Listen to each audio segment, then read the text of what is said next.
My name is Dr. Gabriel and until a few days ago, I didn't believe in anything beyond what could be explained by science. I spent 20 years studying the human body, researching diseases, teaching that everything that exists can be proven in a laboratory. I was the kind of doctor who said that faith was emotional comfort, not reality. But something happened, something that completely changed the way I see life, death, and what comes after. During a routine experiment at the hospital, I suffered an accident that nearly killed me. I was clinically dead for several minutes, and what I saw during that time challenges everything I've learned in a lifetime of medicine. What I experienced was not a hallucination, nor a dream, nor a delusion. It was real. I have seen things that are about to happen in our world, events that will transform all of humanity. And I, the most skeptical man of all, was forced to admit there is something beyond what the eyes see. The reason I am here today is not to gain attention or recognition. It is out of obedience. What I have been shown cannot be kept to myself. Humanity is about to go through the most difficult period in its recent history, and each person will need to choose between truth and illusion. What's coming is not fiction, it's a warning. I was the last person anyone would imagine giving a testimony like this. But it was precisely because I was skeptical that God chose me, so that no one would say he believed because he always believed. No, I only believed in logic, and it was logic itself that crumbled before what I saw. Today, I know that science and faith are not enemies. They are parts of the same Creator trying to wake us up before it's too late. What I am about to relate may shake your mind, but it is what I witnessed between life and death, visions that confirm ancient prophecies and show what is about to happen between now and the coming years. Prepare yourself, not with fear, but with understanding. Time hasn't run out, but the clock is ticking faster. And if you're listening to this story, perhaps there's still hope for me, for you, and for everyone who chooses to awaken before the last grain of sand falls from the hourglass. My name is Dr. Gabriel, and I'm writing this with my hand still trembling. I am a medical researcher, trained to believe in what I can measure and replicate. I spent years looking at test tubes, graphs, microscopes, cold numbers. I always thought faith was someone else's business, never something to do in my lab. Last week, a simple mistake changed everything I believed. I was testing an experimental compound after work. The room was silent. The hum of the machines was the only company. I noted the dosage, reviewed the formula, checked the protocol, all automatically. The smell changed slightly, and a dizziness blurred my vision to one side. I felt my legs give way, as if someone had pulled the ground from under them. I remember my colleague's face, shouting my name from far, far away. The ceiling lights turned into blurry lines running across me. I tried to speak, but my throat closed up like a heavy door. The touch of the floor on my face was the last thing I felt. The rest, I would never have believed if I hadn't lived it. I need something before we continue, because this is serious, and I don't want to be talking to myself. Write in the comments where you are watching from and who I should pray for. If you can, tell me your city and country. I will write down names and present them to God today. Share this video with someone you love. Don't wait to say, "I'll watch it later." If you are in the US, Europe, Brazil, Africa, or Asia, say present below. Let's transform the comment section into a place for intercession, not debate. I promise to read as much as possible and respond with a short prayer for each one. You don't have to believe me. I only ask that you don't ignore this warning. If something inside you tells you to pay attention, follow that voice now. Because the next part isn't theory, it's what I saw when I deleted it. And if it's for your own good, I'd rather risk my name than your future. Take a deep breath. Stay with me until the end. There are instructions that could save lives, and in the end, you decide whether it makes sense or not. But listen to everything first. I gain nothing from this, besides peace of mind for having done my part. Let's go together, step by step, from the laboratory to what came after. When my eyes closed on the laboratory floor, they opened somewhere else. It wasn't a room, it wasn't a hallway, and it didn't have a ceiling I could touch. It seemed like a soft, non-hurting light, like dawn rising from within. I looked at my hands. They were there, but with a strange, slight transparency. I felt no pain, no weight, only a silence that seemed alive. I tried calling my colleague, but her mouth didn't respond. Even without speaking, I knew someone was listening to me. I can't explain it. Suddenly, I felt footsteps that weren't hitting the ground, but my chest. They didn't make a sound, but they affected me deeply. A figure approached, tall, steady, enveloped in a clean light. The light was bright, but not painful. It was welcoming, not blinding. His face was serene, ancient, and I was certain I knew him. It wasn't a memory in my head. It was a recognition from my soul. He said my name, and the voices came from all sides at once. I didn't need to ask who it was. I already knew. He told me I was there for a specific reason. He said there were things I needed to see and talk about later. I tried to argue that I wasn't the right person for the job, but my throat still wouldn't make a sound, and the light calmed me. He reached out his hand. He didn't touch it, but something pulled the space around him. The light dissipated like smoke, turning into a deep sky. I saw tiny dots like stars and felt that we were moving without wind. Everything was fast-paced, without any rush, as if time were different there. Suddenly, the earth was below us, beautiful and blue. I could see continents, clouds, lines of light cutting through cities. The figure said I would see warnings, not inevitable sentences. That many things could still be improved if people changed. What I was about to see was meant to awaken me, not to cause despair. He asked if I understood. I simply nodded, and he started showing me. My first impression was of a map, as if I were looking at the weather forecast. But they weren't clouds. They were fault lines, tension, deep movement. I saw the West Coast trembling like a taut rope snapping. Buildings that I recognized from TV were bending like toys. Roads were cracking, bridges were collapsing, screams rose from everywhere. The figure became serious, not with anger, but with sadness. He spoke of a strong tremor. He spoke of losses. He spoke of preparedness. He said it wasn't a blind punishment, but a warning to remind people of the fundamentals. Everything passed like a breath, and then came the plane, winds forming monsters. I saw columns spinning, many at once, swallowing up horizons. Families in basements holding hands, short and heartfelt prayers. I heard, "We have nowhere to go, and stay with me," as human echoes. He called them winds of judgment, not of condemnation. He spoke of arrogance that forgets about what is above and trusts only in one's own strength. And he said, "Write this down. This is for acting now, not for crying about later." I interrupted, my heart in my mouth, and asked for something simple. If you live in a high-risk area, write down your family's names now. Write down on a piece of paper, meeting point, emergency phone number, external contact. Bring water, simple food, and basic medicine for a few days. You don't need a bunker. You need clarity and a workable plan. And above all, talk. Align with your people while there's still calm. This is not fear, it's care. Fear paralyzes, care protects. I didn't have any of that ready on the day of my breakdown. If I had left, my family would have been without guidance. Don't make my mistake. Organize the basics today while you still have time. Write down water, food, medicine, documents, contact information, meeting point. Then we moved on to what really devastated me inside, because what came next wasn't just nature, it was society breaking down. And when society breaks down, those who have a plan help those who don't. This is how God sustains people through other people. The image of the earth spinning before me dissolved and transformed into an illuminated map. It was like watching a news report, but what I saw wasn't a prediction, it was a warning. The figure beside me pointed to the center of the continent, and the ground began to spin in gigantic whirlwinds. Colossal tornadoes swallowed everything they touched. Entire houses flew, trucks were torn apart, and the cries of praying people came from all directions.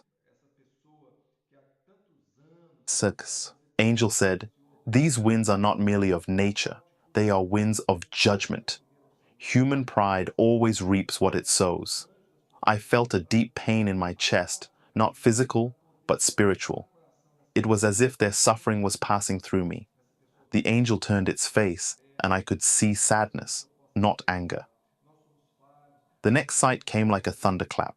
A hurricane was forming over the Atlantic Ocean, and it was monstrous.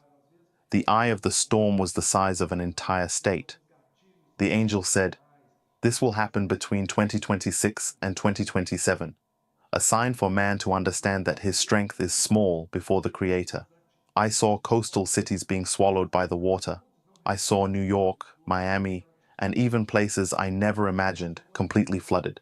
I saw people on rooftops holding children, pleading with the heavens for help. It was then that I understood that the greatest pain would not only come from the wind, but from the lack of love and preparation. The angel then pointed to a new place, the heart of the cities. I saw chaos, protests, fires, torn flags. I saw people turning against each other because of politics, ideology, fear. The streets were a stage for despair, and the sound of sirens seemed like a collective cry.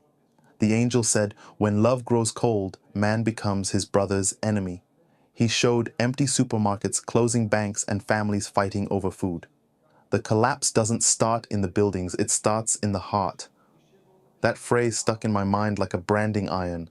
Suddenly, I saw something that didn't seem to be from Earth. An intense light cut across the sky, and I felt the heat pass through my body even though I was in spirit. It was a solar flare. The angel explained, "An event in the firmament will affect the Earth. Satellites will fall, communication networks will be disrupted, and for weeks humanity will hear nothing but silence." The image changed, and I saw cities without power, people walking by candlelight, and others kneeling, seeking solace.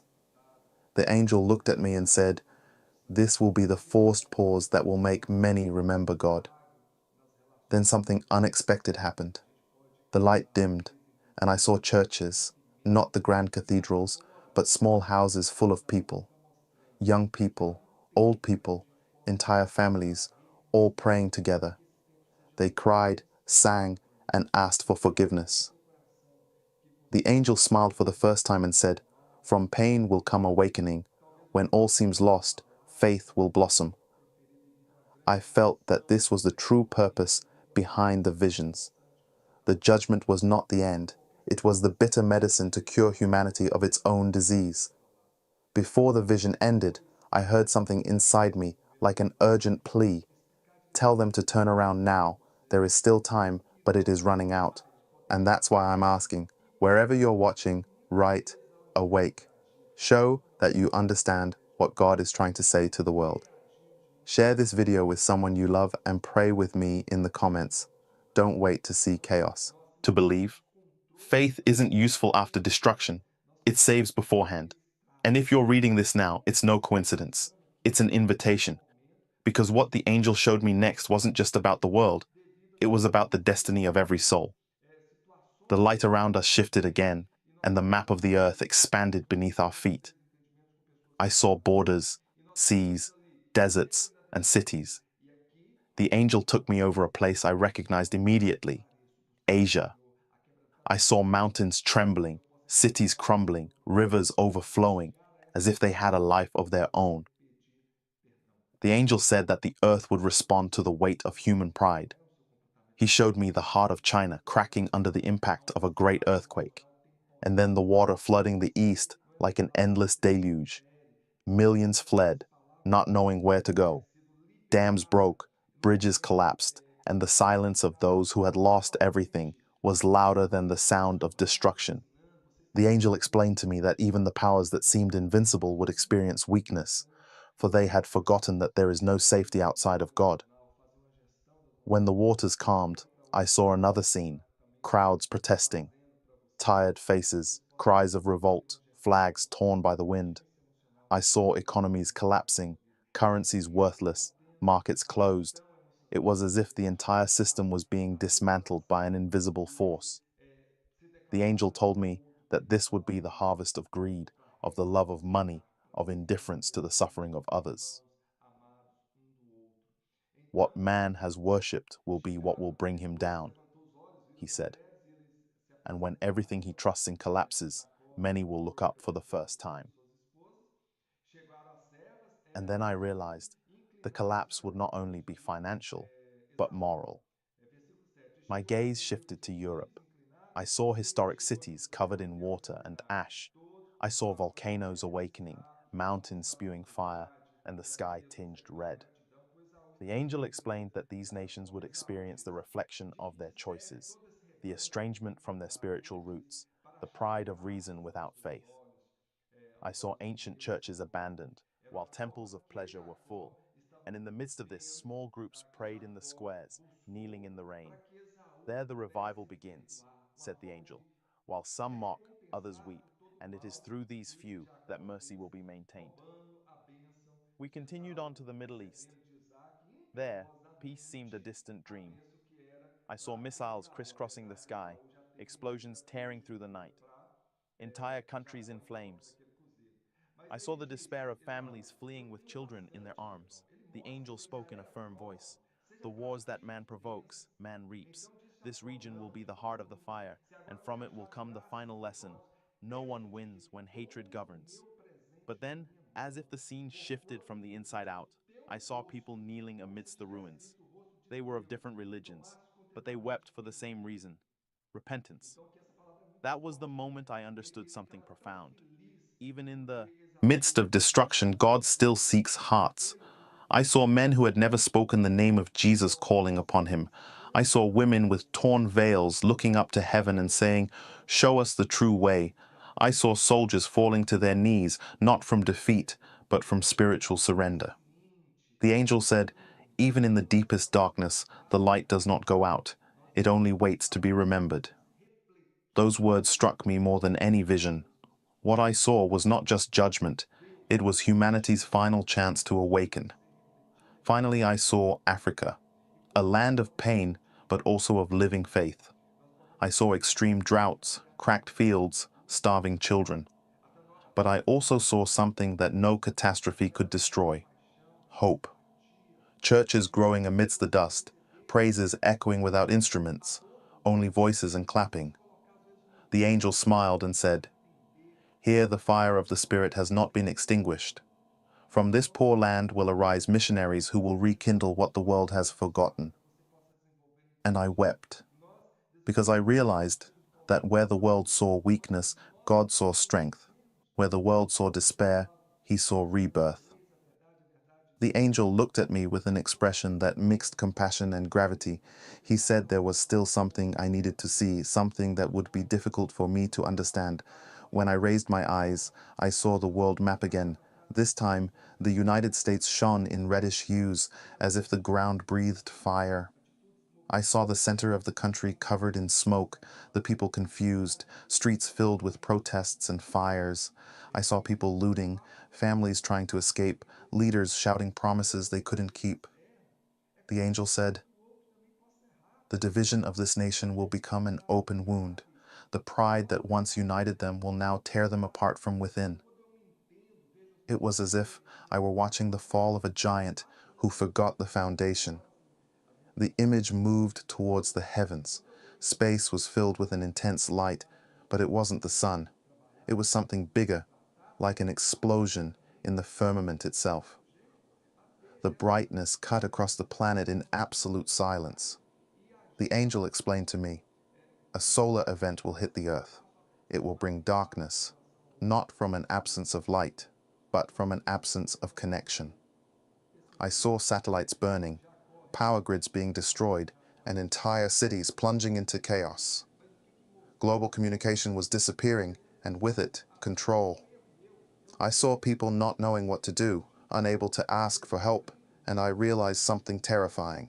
The silence was more deadly than the disaster itself. But in the midst of this global blackout, I saw something different. I saw houses lit by candles, families praying together, children reading passages from the Bible by the light of flashlights. The angel said, "Even in the absence of electricity, there will be light, the light of hearts that return to seek the Creator." That touched me more deeply than any vision before. I understood that the collapse wasn't just material, it was an invitation. Humanity, distracted by its own technology, would be forced to listen again to the sound of silence and recognize who truly sustained the world. The next vision was of South America. I saw Brazil in contrast. To the north, forests ablaze. To the south, flooded cities. I saw rivers drying up and seas advancing over houses. I saw the people suffering, but also praying. The angel said, "This land will be tested, but from it will come a voice of repentance. Many who mocked will weep, and from bowed knees will arise a cry that will reach heaven." I saw crowds gathered in squares, singing without instruments, relying only on the strength of their faith. I understood that Brazil, even amidst tears, would be one of the nations that would keep the flame burning when the world grew cold. Then the angel showed me Central America and the Caribbean. I saw hurricanes never before recorded, giant waves, and entire cities submerged. The destruction was devastating, but among the ruins, I saw people rescuing each other, sharing what little remained. I saw churches transformed into shelters, and I heard the angel say, "Mercy flourishes when man understands that nothing belongs to him." That phrase sounded like a divine seal. Where selfishness died, compassion was born. And in that scene of pain, I saw God raising up what the world would call improbable. Simple people, without titles, without power, but with genuine love. Finally, the angel looked at me and said, "Now you understand the purpose of pain. It awakens those who sleep." I looked down and saw the entire planet covered in a mixture of fire and golden flames. Some burned in destruction, others in rebirth. The difference, he said, is the heart of man. The same fire that consumes also purifies. The same wind that knocks down also scatters seeds. It was at that moment that I understood. Nothing I saw was the end.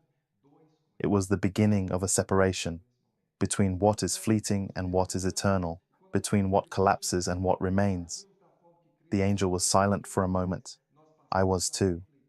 The air seemed dense, filled with a weight that wasn't physical, but spiritual. He looked at me and said that what I would see now would no longer be made of cities or people, but of symbols, images that would speak to the heart and not just to the eyes. As soon as he extended his hand, the surrounding view changed completely. The world disappeared, and before us arose a gigantic, ancient tree with roots that stretched as far as the eye could see. Its leaves seemed alive, but many were falling. The trunk cracked, and sap flowed like blood. The angel said, "This is the tree of human civilization. It grew tall, but its roots became poisoned. I observed the roots and saw faces in them, multitudes trapped in the soil seeking sustenance in dark waters. The angel explained to me that this poison represented human choices, pride, greed, hatred, and indifference. Man was made to drink from the Creator's fountain, he said, but he chose to drink from the mud he himself created. Those words pierced my soul. The tree was still alive, but weakened, and the angel added, "It will not die completely, but the branches that reject the light will be cut off. What is pure will remain, the rest will fall." It was the first time I realized that God was not just judging, he was pruning, cleaning, restoring what could still flourish. Then the scenery dissolved, and before me appeared a vast wheat field. The wind blew, and the golden hues of the ears of wheat created waves that resembled a living sea. Amidst the wheat, weeds grew tall and intertwined. Men emerged into the field with scythes, and I began to notice their carefulness in every movement. The angel said, "This is the time of separation. The wheat and the tares grow together until the right time. Now is that time." They cut with precision, without haste, avoiding harming what was good. "It's not punishment," he explained. "It's discernment. It's the revelation of what is true." I understood that God's judgment was not blind destruction. It was purification, a harvest where each heart would be revealed by the fruit it produced. Suddenly, the field disappeared, and a large object appeared before us, an hourglass floating in the void. Time inside it was different. The golden sand fell slowly, and very little remained at the top. I didn't know whether to look at minutes or years, but my heart raced. The angel pointed to the hourglass and said, "This is humanity's time. The cycle you know is about to change. The end of one era is not the end of everything, it is the beginning of another. The Creator gives signs before the transition, but few listen." I stared and saw that some grains of sand shone brighter than others. "Those are the righteous," he said, "those who still hold onto the faith even when the world darkens." The hourglass image began to slowly rotate, and I realized that when it reversed, everything started again, but with less brilliance. It was as if each cycle of humanity lost something essential. The angel explained, "With each generation, more wisdom is exchanged for vanity, more truth is replaced by opinion. And when the sand runs out, the Creator will judge not only actions, but intentions." I felt the weight of those words as if time were watching me back. I saw that time was not the enemy, it was a witness. It recorded everything, and not a single second was forgotten. The view ended with one last image: the sun rising behind a mountain. Its light was about to cross the summit, but shadows still lingered over the valley.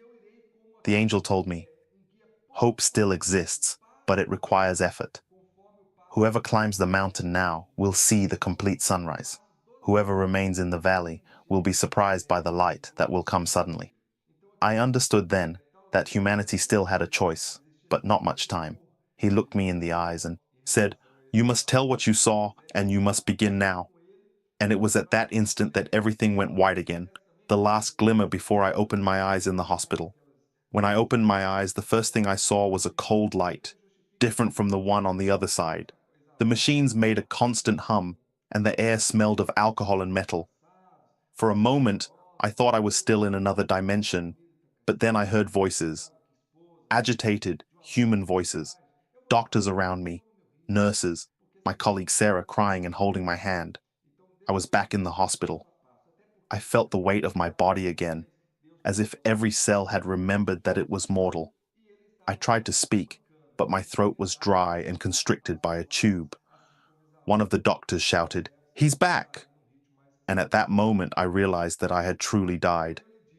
The following hours were a blur. Monitors beeped, people came and went, and all I wanted was silence. Sarah held my hand tightly and kept repeating that I had been unconscious for 18 hours. She told me that, for a period of time, the heart monitor had completely stopped working, that they tried to resuscitate me 3 times, that they were about to declare me dead. But something inexplicable happened.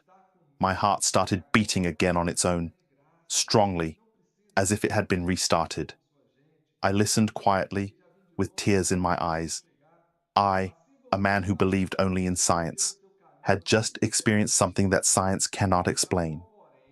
In the following days, I slowly regained my speech and movement. But inside, nothing was the same anymore. Every sound seemed clearer, every gaze deeper. Time seemed different, as if it were running late. When I looked at people, I felt I could perceive what they carried: fear, pain, faith, emptiness. It was as if God had left a spiritual lens on me. I began writing down everything I remembered from the vision, every detail, every word spoken by the angel, for fear of forgetting. And the more I wrote, the more I understood that this was not a dream, it was a calling. I started sharing the story with some colleagues. Some laughed, others remained silent. One of them, a staunch atheist, told me I was experiencing post-traumatic stress disorder. I just smiled. How could I explain something that defied logic without offending their reasoning? But I couldn't stay silent either. The angel's voice echoed within me. "You must tell what you saw." So I decided to write this message to the world, not as a prophet, but as a doctor who has seen the other side of existence and returned with the responsibility to warn. The following days were filled with internal struggle. I alternated between tears and astonishment. I felt too small to carry something so great. I spent hours staring into nothingness, trying to understand why I, of all men, had been chosen, and then I understood the answer: because I was the most skeptical of them all. The angel told me that God chooses the unlikely so that no one can doubt him. It wasn't about merit, it was about purpose. And the purpose was simple: to awaken those who still sleep. I, who previously said that the soul died with the body, now knew that it is eternal. One night, already in the hospital room, I asked Sarah to turn off the lights. I closed my eyes and silently asked, "Why me?" The room fell silent, and I felt that gentle presence again. I didn't see the angel, but I felt the same peace and heard the same words in my heart. "Because you still listen." I cried, for the first time, not from fear or guilt, but from gratitude. I understood that I hadn't returned to restart a career, but to fulfill a mission. The world needed to be warned, and I needed to obey. From that moment on, everything became clear. My testimony was not a choice. It was a divine command. When I returned home, still weak, I sat down at the table where I had previously analyzed exams and charts. Now, before me, there was only a blank notebook. My hands trembled, but I began to write without thinking. The words seemed to come from another place, flowing with a calmness I had never known. Each sentence was a vivid reminder of what the angel had told me before I returned. "Don't just tell what you saw," he would say. "Tell what needs to be done." So I started writing down the instructions, one by one, and I understood that this was the true purpose of my return. The first message was simple: don't panic. The angel had explained to me that fear would be humanity's first enemy. Panic robs us of reason, generates rash decisions, and destroys solidarity. I wrote, "Fear paralyzes, but faith guides." He also said that, in the face of chaos, the greatest strength would not be technology, but inner balance. The peace that comes from trusting in something greater than oneself would be the key to enduring the dark days. I understood that fear was not to be denied, but transformed into wisdom, because fear that surrenders to faith becomes courage. The second instruction was about practical preparation. The angel was very clear: have the essentials ready before the storm begins. This didn't mean rushing in desperation, but acting prudently. I wrote, "Have enough water, simple food, medicine, and backup electricity for a few weeks. Prepare enough to take care of your family, and if possible, help someone else." He said that selfishness would be the poison that amplified the pain, and that those who thought only of themselves would lose the meaning of life. "Those who share the little they have," said the angel, "will be like lamps lit in the middle of the night." The third instruction dealt with the human heart. "Tidy up your inner house," he told me. "Mend relationships, ask for forgiveness, free yourselves from hatred." I wrote, "The judgment that is to come will not only be upon the world, but upon every soul." I understood that the greatest preparation lay not in the hands, but in the heart. It was necessary to let go of the past and reconcile with those with whom there is still time. The angel declared that sincere repentance would be the invisible refuge of the righteous, the wall that evil could not penetrate. As I wrote, I felt a slight pain in my chest, as if each word were healing a wound I didn't even know existed. The fourth message was about community.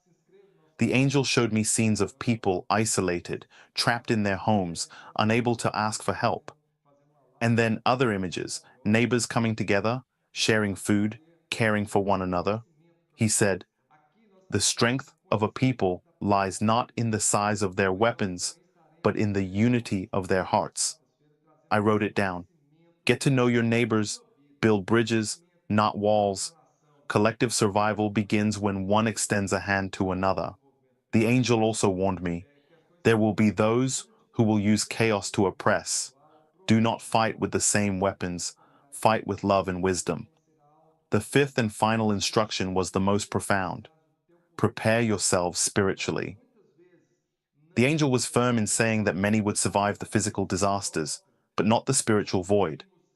I wrote, read the scriptures, pray, learn to hear God's voice before the noise of the world drowns you out. He told me that when human structures crumbled, only those who knew the truth would remain standing. When the world darkens, He stated, "Those who have inner light will be the path for others." I finished writing and realized I was crying, not from fear, but from certainty. I knew that what was coming could no longer be avoided, but it could be faced and transformed if the people awoke. I spent days rereading those instructions. Each sentence seemed to pulse, alive, as if time itself breathed between the lines. The world outside continued as before, but inside me, everything had already changed. It was as if I lived between two worlds, the one that is and the one that is to come. One evening, as the sun disappeared on the horizon, something extraordinary happened. I felt a strong presence in the room and understood that the angel was near again. I didn't see him as before, but the atmosphere was filled with the same peace, and I heard his voice in my heart. Now, observe what comes after the pain. The window seemed to open onto another dimension, and what I saw was as real as any memory from my childhood. The first scene was surprising. I saw destroyed cities being rebuilt. People weren't waiting for governments or leaders. They themselves began to raise walls, clean streets, and replant. I saw young people who had previously mocked faith praying in public, asking for forgiveness and comfort. The angel said, "From ruin, a new compassion will be born. Catastrophes will awaken the human spirit, and many will remember the Creator not out of fear, but out of love." I saw doctors treating patients without charging, farmers sharing harvests, and entire families welcoming strangers into their homes.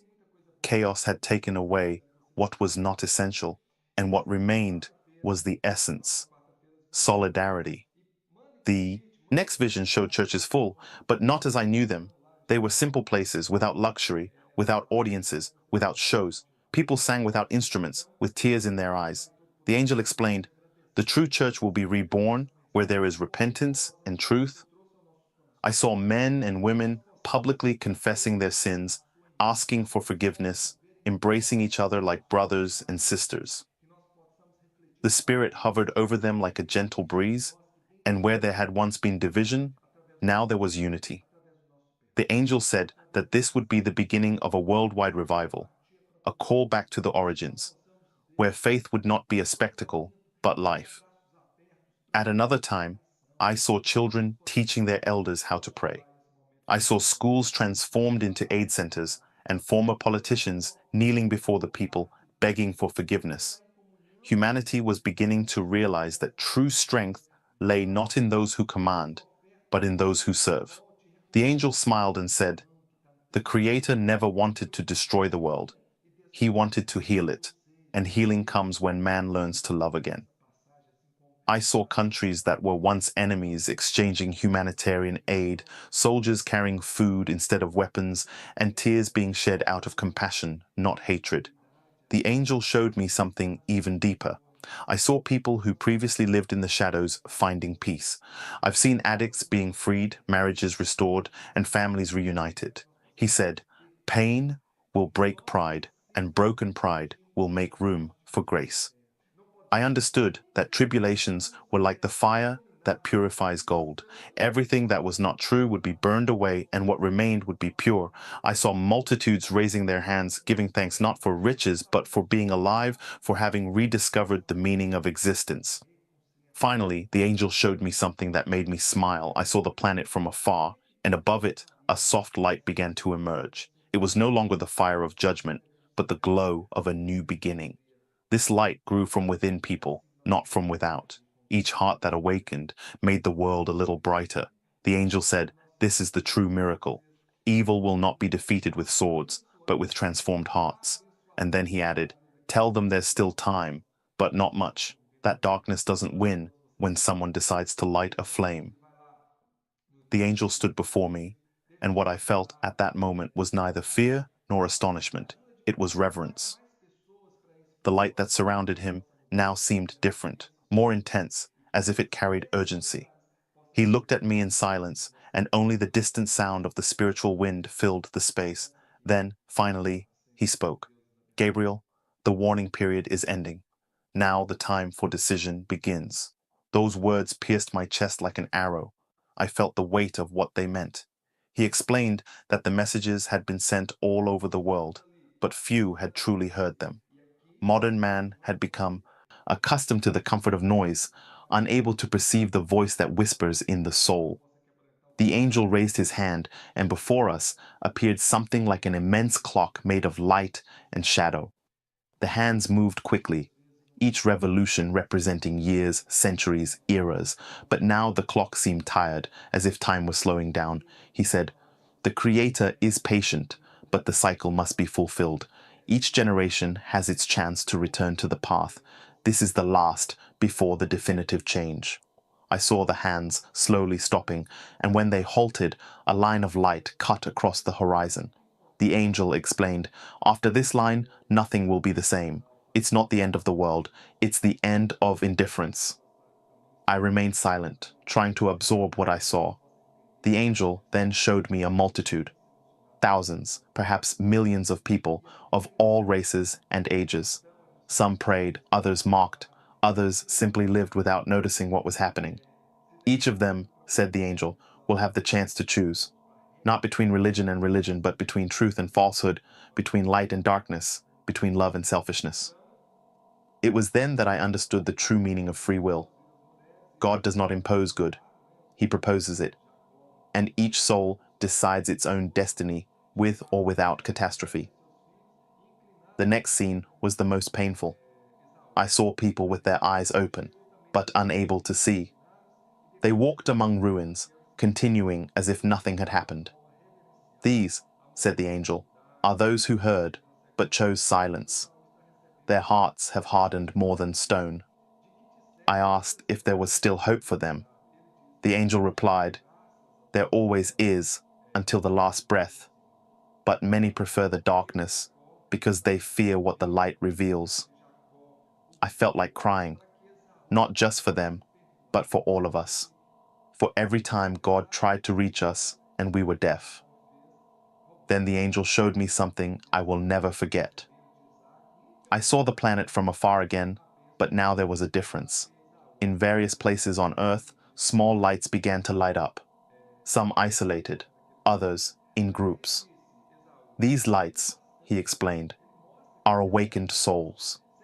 They are few, but they are sincere, and it is because of them that the Creator still sustains the world. I understood that even if everything collapsed, a handful of faithful hearts would be enough to keep hope alive. The angel said, "Each one who chooses good lights a flame that pushes the night a little further away." Finally, he approached, and his voice became softer, but also firmer.